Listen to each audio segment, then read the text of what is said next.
If you were shooting in the late 70s, the 80s, or the 90s, chances are you remember at least one of these lenses. Maybe you owned one. Maybe you saved up for one. Maybe you just stood in a shop and stared at it through the glass. And one of them, number one on this list, still feels so unreal that even now it almost does not belong in the same world as the rest.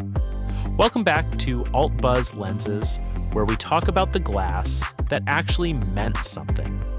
Hit subscribe if you are new and stay with us. This one is for the people who were actually there.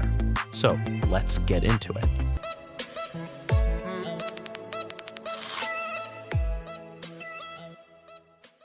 Starting at number 5 and working our way to the one that changed how people thought about what a lens could even be. At number 5, we have the Nikon 28mm f2.8 AIS. There is a certain kind of lens that never gets the glory. It does not show up on magazine covers. It does not get passed around at parties. Nobody brags about it. But serious photographers, the ones who were actually out there making pictures and not just talking about it, they knew this lens intimately. The Nikon 28mm f2.8 AIS was that lens. If you shot wide back then, this was probably already in your bag or already on your wish list. It was not asking for your attention. It was just there, doing the work, doing it well, doing it every single time. There was something deeply reassuring about glass like this. You did not have to think about whether it would hold up. You already knew. You trusted it the way you trust a reliable car on a long road, not because it is exciting, but because it has never once let you down. What made this lens stay in people's memories was not drama, it was consistency. The rendering was honest, the build was solid, the focal length put you close enough to the world to feel present in it, but wide enough to show the full shape of a moment. For photojournalists, for documentary shooters, for anyone who needed glass that kept up with the pace of real life, this was the answer. You probably did not buy this lens to impress anyone. You bought it because it was right. And that kind of rightness has a way of staying with you. Here's the part that surprises people. This lens design was so dialed in that Nikon kept it in production, nearly unchanged, for close to 2 decades, which in the lens world is less a business decision and more of an admission that they had simply gotten it right the first time. At number 4, we have the Nikon 180mm f2.8 ED AIS. There is a moment that every photographer from that era will recognize. You are at an event or on assignment or just out shooting, and you see someone with a long lens on their camera, not a consumer zoom, not something grabbed off a shelf, something serious, something that has weight to it, physically and otherwise. And you look at it and something shifts inside you, because you understand immediately that this person has made a real commitment to their craft. The Nikon 180mm f2.8 ED AIS was that lens. If you ever saw this in a working pros bag, you noticed it. You could not help it. There was something about the way it sat on a camera body, purposeful, controlled, like it belonged exactly where it was. This was telephoto glass that had grown up. The ED glass extra low dispersion meant that chromatic aberration, that smearing of color and detail that plagued lesser lenses at long focal lengths, was brought to heel in a way that felt genuinely new at the time. The sharpness at f2.8 was not an accident. It was engineering done properly. But what really set this lens apart in the memory of photographers from that era was what it represented emotionally. This was not a dream lens in the way that some glass is simply out of reach and stays out of reach. This was a goal lens. It was aspirational but achievable. Many working photographers had one. Many more were saving for one.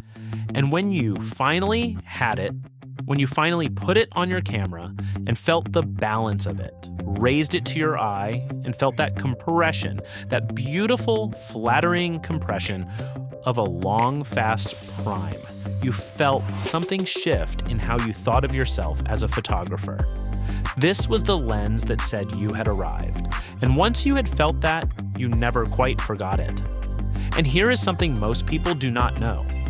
This exact lens, this focal length, this aperture, this construction became the quiet benchmark that sports and wire photographers measured every competing system against through most of the 80s. Other manufacturers were not just making their own versions, they were chasing this one specifically.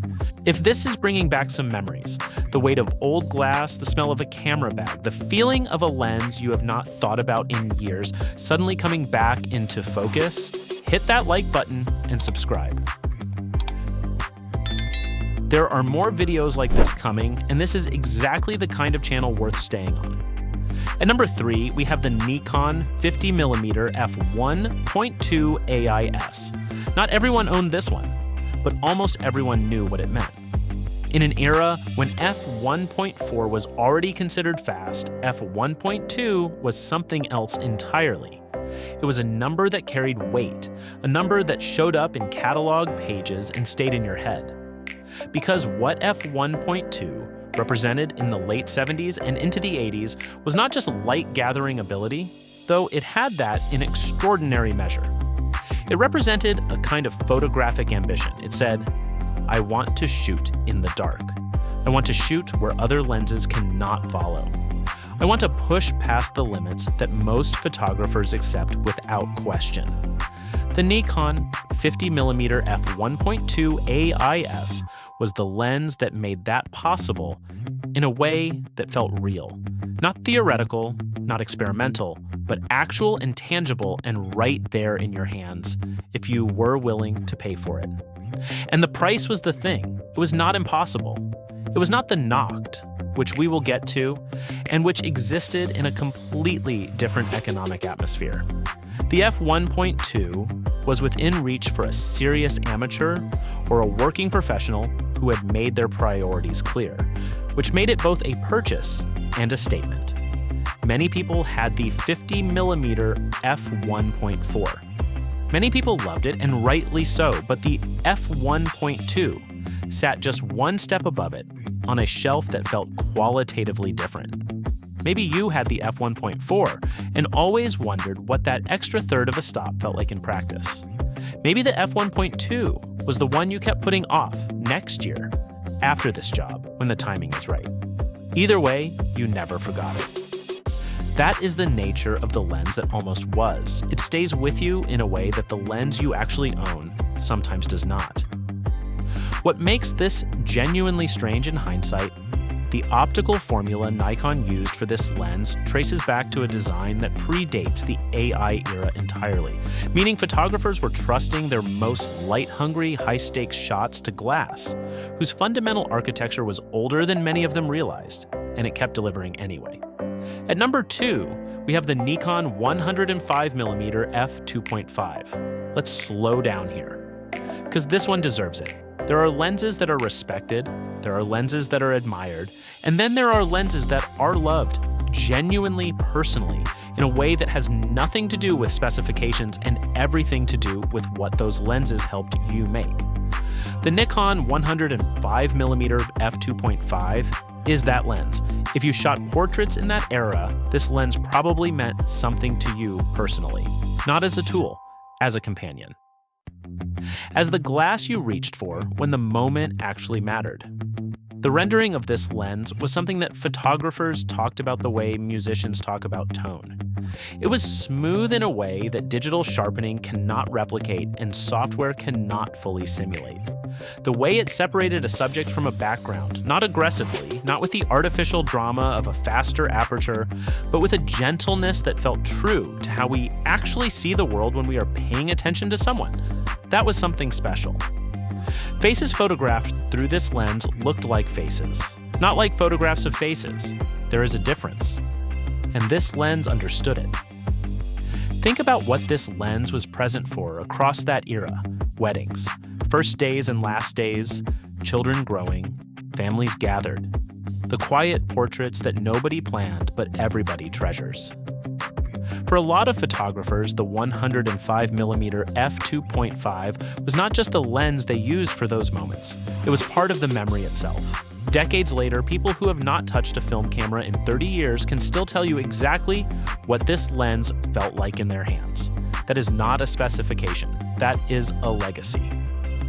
And for many people who shot through that era, this was not just a lens. This was the lens.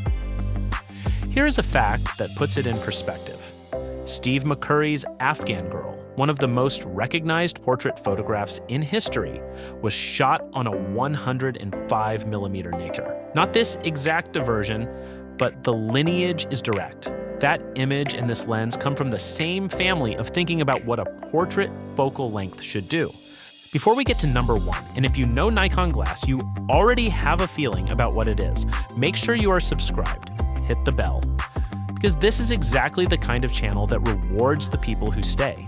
And what comes next is worth staying for. At number 1, we have the Nikon Noct-NIKKOR 58mm f1.2. Take a breath. Because this one is different. There are products that exist in a market, and then there are products that exist in a culture. The Noct-NIKKOR 58mm f1.2 was never just a lens that Nikon made and sold. It was a presence. Even photographers who never owned one, and that was most of them, because the price alone put it beyond the reach of all but the most committed, knew what it was, knew its name, knew what it represented. You heard about it the way you heard about things that seemed too good to be true, in shops, in magazines, from someone who knew someone who had used one once. It circulated through the photographic community of that era, almost like a rumor that happened to be real. What made the Noct genuinely extraordinary technically, not just mythologically, was the aspherical element in its construction. And not just any aspherical element, a hand-ground aspherical element. Each one shaped by hand by skilled technicians to a precision that machine grinding, at the time, could not consistently achieve. This is why the Noct was priced the way it was. This is why production numbers were limited.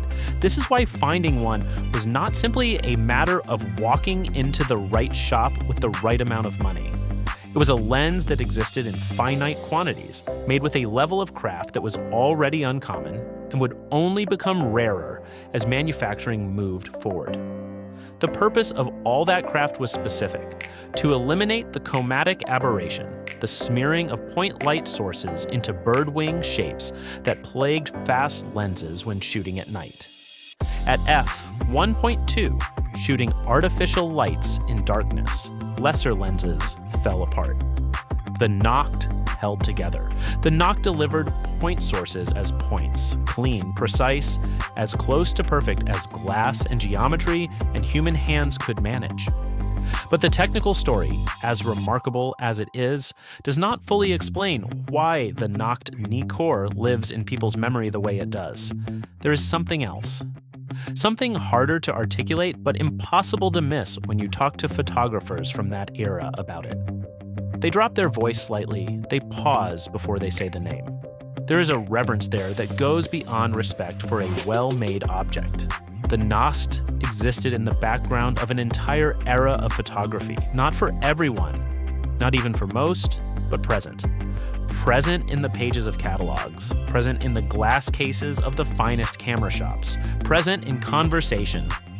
It was a reminder for every photographer who was paying attention of how far glass could go, of what it looked like when someone refused to accept the limitations that everyone else had already made peace with. You did not need to own the Noct to feel its presence. It was simply there, rare, serious, and quietly redefining what a lens was allowed to be.